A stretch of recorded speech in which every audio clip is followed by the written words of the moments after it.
말씀 묵상하겠습니다. 함께 기도하겠습니다. 하나님, 약한 자들을 통해서 하나님의 나라를 세워가시니 감사합니다. 오늘도 우리를 통해서 하나님의 나라가 세워지게 하여 주시옵소서. 예수님 이름으로 기도했습니다. 아멘. 오늘의 말씀은 역대상 7장 1절부터 8장 40절까지의 말씀입니다.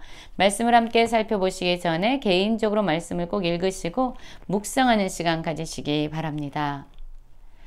역대상 7장의 말씀은 북이스라엘 왕국에 속해 있었던 지파들의 족보를 다룹니다. 이사갈, 납달리, 므낫세, 에브라임, 아셀 지파들에 대한 특징을 다루고 있습니다.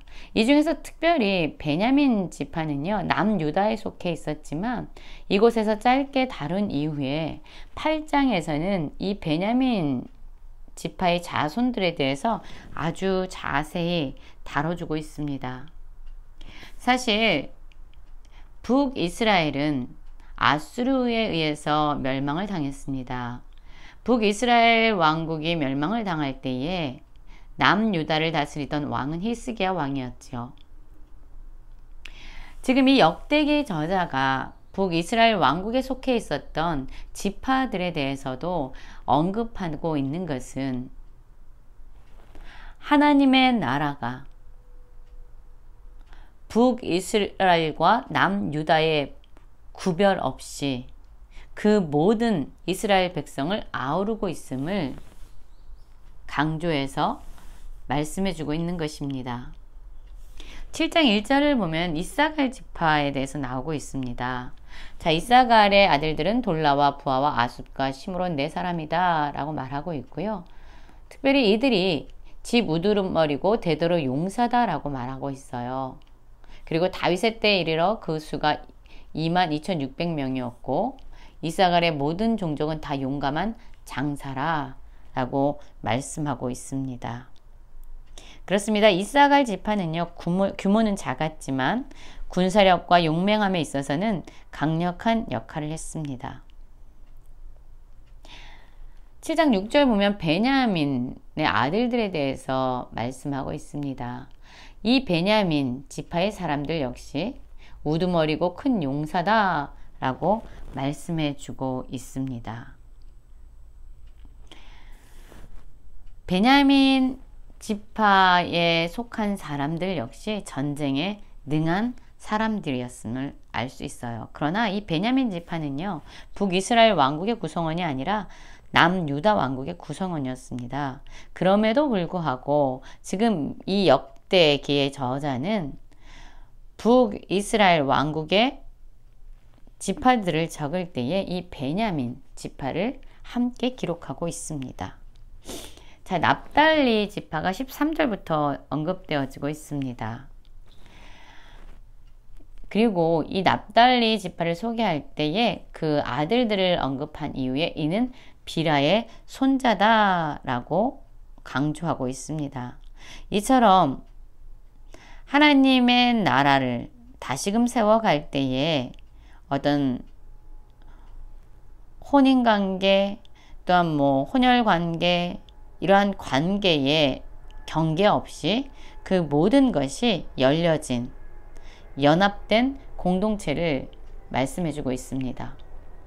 14절부터는 므낫세 지파의 자손들에 대해서 말씀해주고 있습니다. 이 므낫세의 자손들 중에서 특별히 15절 하반부에 보면 므낫세의 둘째 아들의 이름은 슬로브앗이니 슬로브앗의 딸들만 낳았으며 슬로브앗은 딸들만 낳았으며 라고 말하고 있어요. 사실 이 슬로브앗의 딸들은 아주 유명한 사람들이죠. 이 여인들은요, 가나안 땅에 들어갈 때에 하나님께서 약속하신 그 기업을 우리에게 달라고 당당하게 요구했던 믿음의 여인들입니다.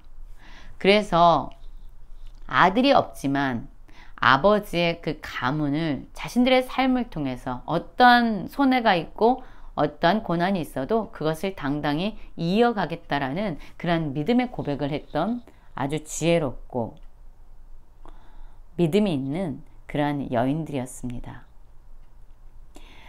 20절부터 보면은 또한 에브라임 자손들에 대해서 기록되어져 있습니다.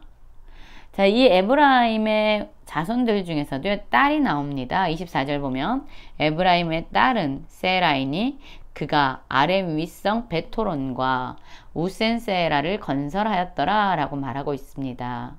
므낫셋의 후손 중에서 슬로보앗의 딸들, 그리고 에브라임의 후손 중에서 세라라는 이 딸은요, 사실 남자들도 해내기 어려운 성읍들을 건설하면서 믿음의 그 계보에 당당히 자신의 이름을 올리고 있습니다.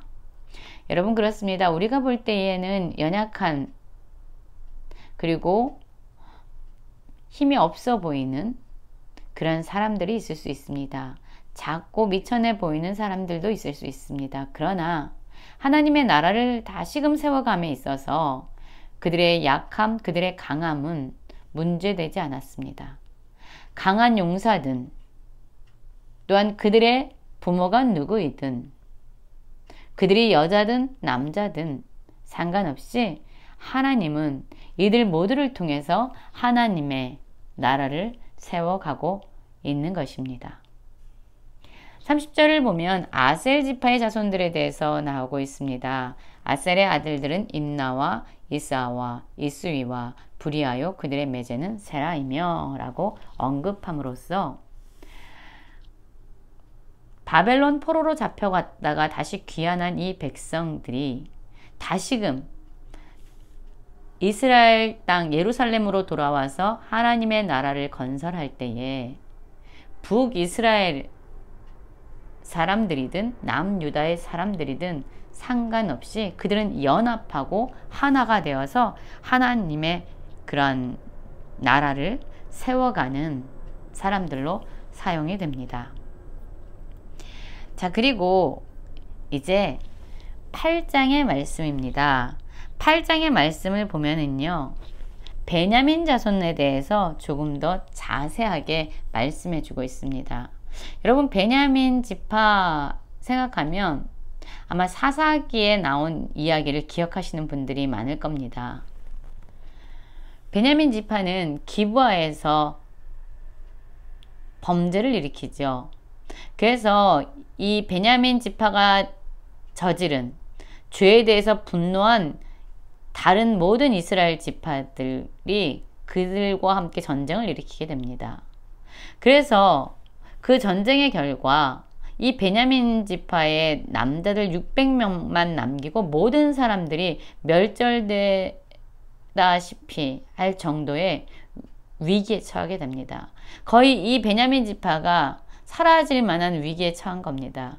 그러나 그럼에도 불구하고 하나님은 그들에게 은혜를 주셔서 이 지파를 멸절하지 아니하시고 이들을 통해서도 여전히 하나님의 역사를 써 내려가고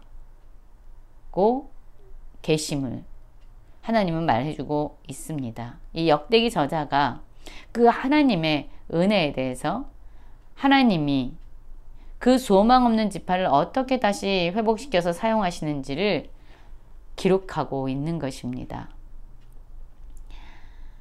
베냐민 지파의 사람들은 남유다에 속한 지파였죠. 이들 역시 남유다가 멸망한 이후에 바벨론의 포로로 붙잡혀 갔습니다. 그러나 다시금 그들의 땅으로 귀환해서 이스라엘을 재건하는 데 있어서 많은 역할을 감당하게 되지요. 그렇습니다. 하나님의 은혜는요, 우리의 죄도 덮을 정도로 크고 위대하십니다. 절망뿐인 우리를 사용하시는 분이 바로 하나님이심을 우리는 기억해야 합니다. 33절부터 보면은 사울에 대한 이야기가 나와요. 넬은 기스를 낳고 기스는 사울을 낳고 사울은 요나단과 말기수아와 아비나답과 에스바를 낳았으며 라고 말씀하고 있습니다. 여러분, 이 사울이 누구입니까? 하나님께서 선택하셔서 이스라엘의 초대 왕, 첫 번째 왕으로 세운 사람이 바로 사울입니다. 그런데 이 사울이 하나님을 신뢰하지 못하고 하나님을 불신하고 불순종했을 때에 하나님은 이 사울의 왕위를 폐하시고 다윗의 왕가를 세우시게 되죠. 다윗을 왕으로 기름 붓게 됩니다. 이 사울은 하나님께 불순종하고 블레셋과 전쟁을 하다가 마침내 죽게 됩니다. 하나님께 불순종하고 하나님을 불신함으로 그는 죽었습니다. 그러나 그것으로 이 베냐민의 지파의 모든 것이 끝나지 않습니다. 사울의 아들인 요나단을 통해서 하나님은 다윗을 도우셨고, 또한 다윗과 요나단의 언약을 통해서 다윗은 이 요나단의 자손을 보호하고 돕고 지켜주게 되죠.